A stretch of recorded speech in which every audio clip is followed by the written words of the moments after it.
Hello,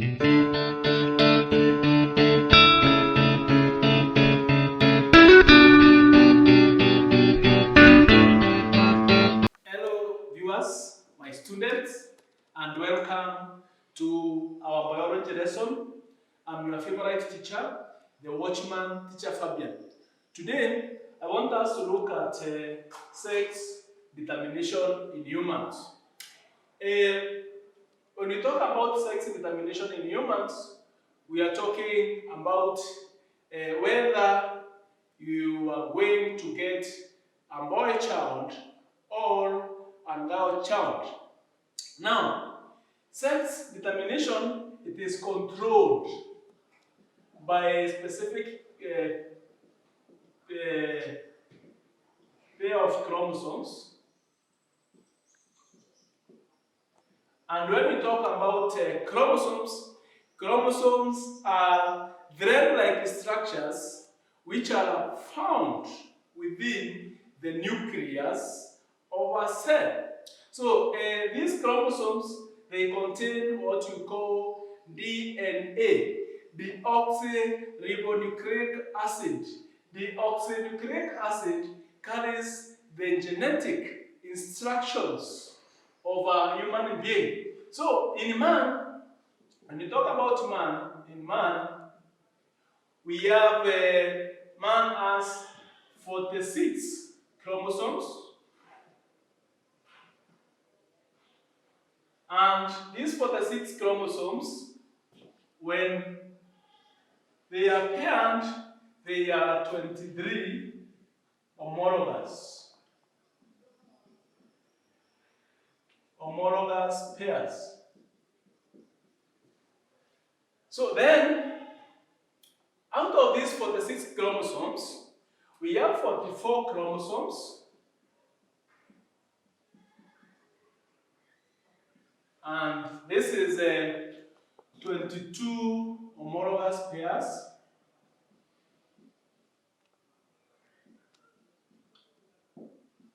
And these 22 homologous pairs, they determine the body characteristics. They determine the body characteristics. We are talking about other characteristics in human beings besides sex characteristics. So these 44, they are the ones that determine the body characteristics, and they are called autosomes. Then you can see, because we have said in a man there are 46 chromosomes, and the 44 chromosomes are the ones that determine the body characteristics. We have now the 2 chromosomes. And these 2 chromosomes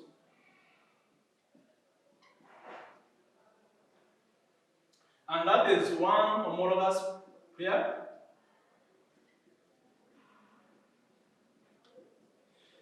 These 2 chromosomes are the one now that are responsible in determining the sexual characteristics of a human being. So they determine the sexual characteristics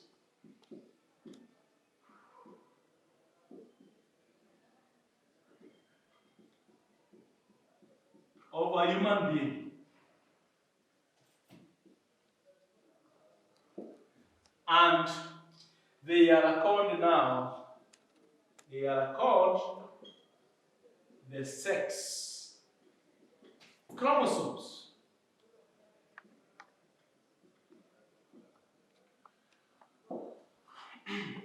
What are these sex chromosomes that you are talking about? So, number one, or you can say they include, we have Roman 1 here, the Y chromosome,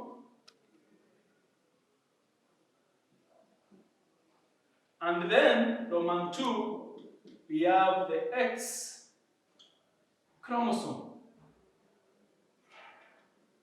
I know my viewers, when it comes to mentioning X and Y chromosomes, You are not new to these terms. Then the question is, how is sex determined?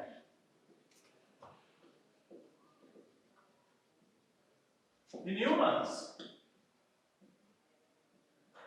That is the question now I want us to answer after understanding whatever we have discussed here. So, females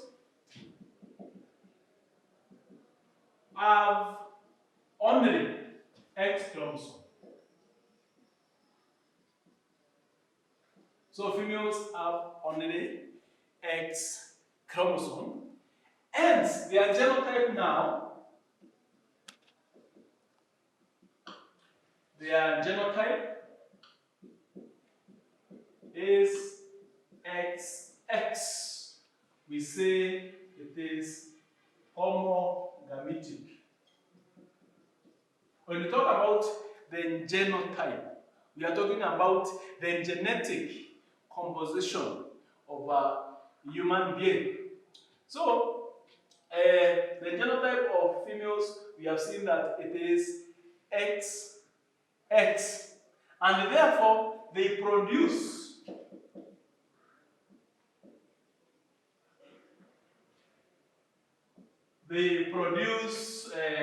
ova which bears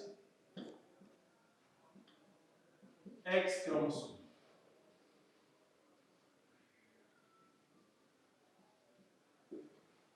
Then, when it comes to males, males have both X and Y chromosome. They both have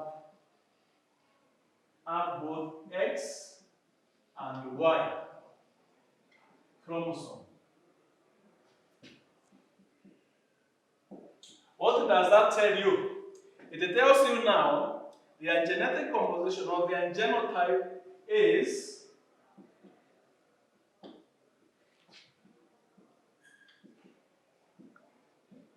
XY. That is heterogametic. And therefore, males, they produce X sperm that bear X and Y chromosome.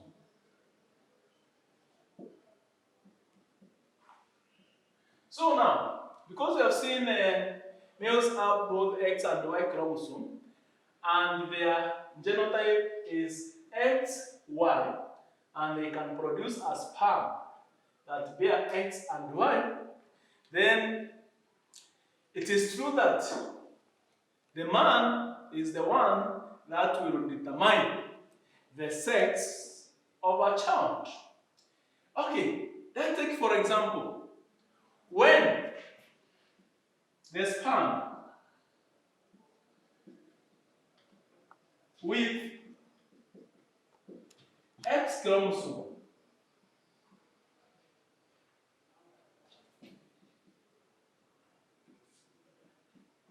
when this sperm with the X chromosome fuses with the ovum,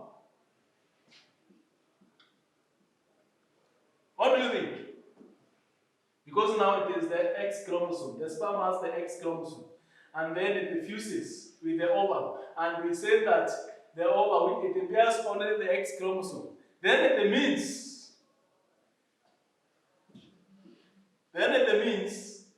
a female child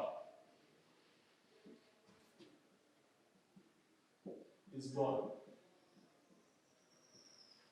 Yes, that is the truth of the matter. And then, if a sperm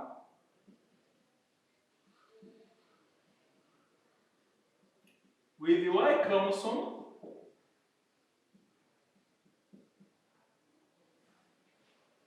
fuses with an ovum, then definitely a male child will be born. So if a sperm with Y chromosome fuses with the ovum, a male child is born. With this information, we can have what we call a genetic cross to ascertain whether it is true. Or rather, the question is, what is now the probability of bearing a girl or a boy? So let us look at probability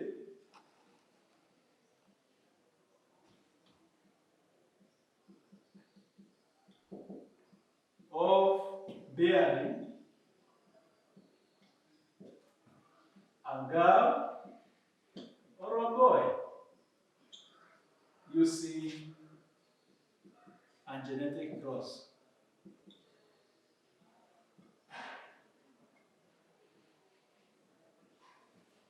So allow me to lab on this side so that we can have that genetic cross here. So we have the parents, or the parents, we are talking about the parental phenotype. When we talk about the phenotype, it is the physical appearance that you are talking about. So we have the parental phenotype, and here we are talking about the male, and then we are talking about the female. That physical appearance of a human being. Then now we have the parental genotype, and we say that in males the genotype is XY. So we have XY there, and then we are going to cross with the genotype of the female, that is XX. Then from there, we have now the gametes that are going to fuse. So here we have X, you circle, like that. Then we have Y, and here we have X, and here we have X. These now, they are the gametes. And these gametes, they are going now to fuse. So here we have fusion, or we can call it fertilization. So these gametes, they are going to fuse. So we have X there, this X, then again X there, this other X, then we have Y, fuses with X there, and then we have Y fusing with X there. When making this genetic cross, make sure that these crosses, or the lines, do not crisscross each other in such a way that you cannot be able to follow and know which gamete has fused with the other. So we can follow the crosses. So we have here we have X, X. Here we have again X, X. Then we have X, Y. And then again here we have X, Y. So you can see we have, in terms of phenotype, we have two girls here. These are girls, and these are two boys. Here we have 2 boys. So the ratio is 2:2. Now, so you have seen that the probability now of getting either a boy or a girl is 50-50. So in other words, we say that the probability of getting a boy or a girl is half. So from today, know that it is the man who decides or who determines the gender of a child. Because I've heard of stories of where a man divorces his wife or quarrels his wife because the wife cannot bear a baby boy or a baby girl. There are some cultures which are like that. So I believe having known that today, you are going to change that narrative that it is the woman who decides the sex or determines the sex of a child. So no, today it is the man and not the woman who determines the sex of the child. I believe viewers and my students, you have learned how sex is determined in human beings. If you have learned something from this lesson, kindly, if you have enjoyed it, kindly continue watching, subscribe, like, and share. And God will bless you. Thank you.